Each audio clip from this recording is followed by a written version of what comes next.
اس ساری دنیا میں اگر آپ بغور مشاہدہ کریں، مطالعہ کریں اس پوری دنیا کو، اگر آپ اسٹڈی کریں، اسٹڈی سے مراد کتابوں کی شکل میں نہیں، جنرلی غور و فکر ہے۔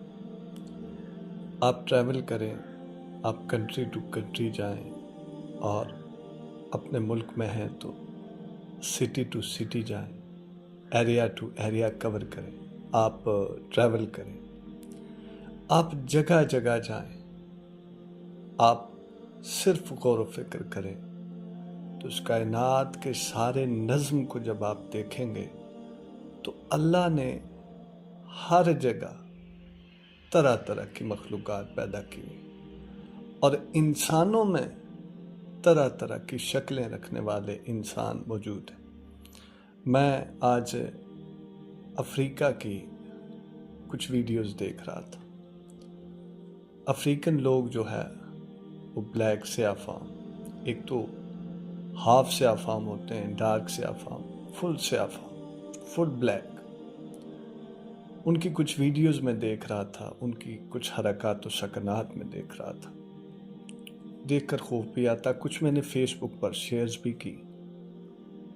دیکھ کر خوف آتا ہے، ایسے لگتا ہے کہ یہ انسان نہیں، حالانکہ وہ انسان ہے، اللہ کی وہی مخلوق ہیں جو سارے انسان ہیں، انسانیت کے درجے میں برابر رہنے والی مخلوق ہے۔ ان کا رہن سہن الگ ہے۔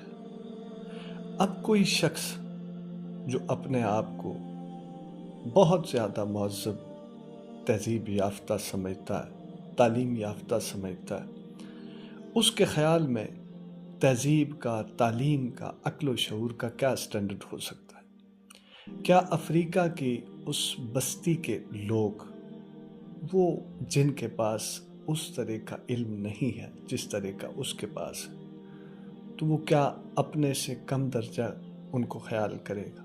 کیا یہ رعونت نہیں ہے؟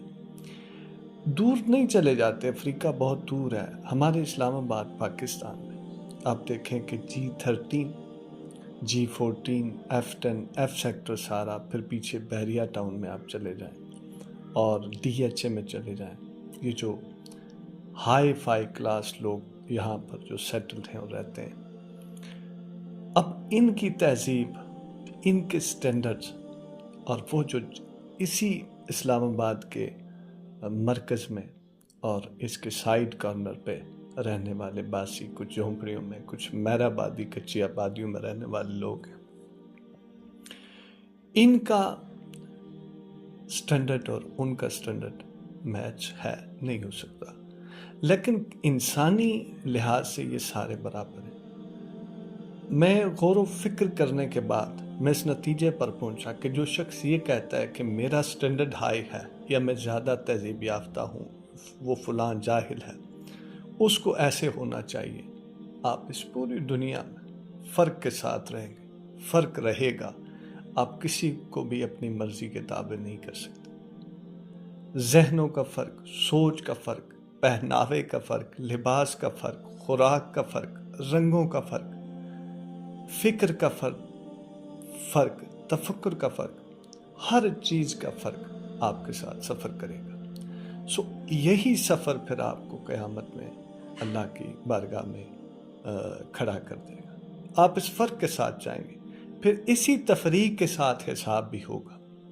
اللہ نے جو بھی کائنات بنائی اور اس ساری کائنات میں جہاں جہاں انسانوں کو بسایا، اس نے اس انسانوں کی بستی میں ان کی ایک تہذیب رکھی، ان کا ایک ایریا آف کلچر رکھا، وہ اس میں ایڈجسٹ ہوئے اور ہوتے۔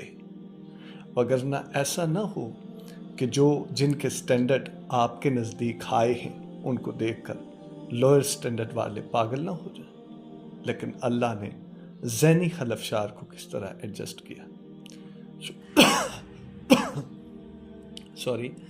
جب بھی آپ کسی کو حقیر سمجھیں، کسی کو اپنی مرضی کے مسلط چلانا چاہیں، تو آپ سب سے پہلے یہ سوچا کریں کہ آپ کی مرضی کے اوپر بھی کوئی مرضی آپ کے مد مقابل کھڑی ہوگی۔ کیا آپ کسی کے تابع ہونا پسند کریں گے؟ کیا آپ کسی کی مطابقت زندگی گزارنا پسند کریں گے؟ آپ کی اپنی ایک زندگی ہے، آپ کا اپنا ایک ایریا آف لائف ہے، آپ کا اپنا ایک ایریا آف ورک ہے، آپ کا اپنا ایریا آف اسٹینڈرڈ ہے. سو اللہ نے آپ کو اس میں ایڈجسٹ کیا ہے. جب اس فرق کے ساتھ اور اس فرق کی سمجھ کے ساتھ آپ جئیں گے تو آپ ہر ایک کو برداشت کریں گے انسانی حوالوں سے، نہ کہ یہ میٹریلزم کے ساتھ، میٹریلسٹک اپروچ کے ساتھ.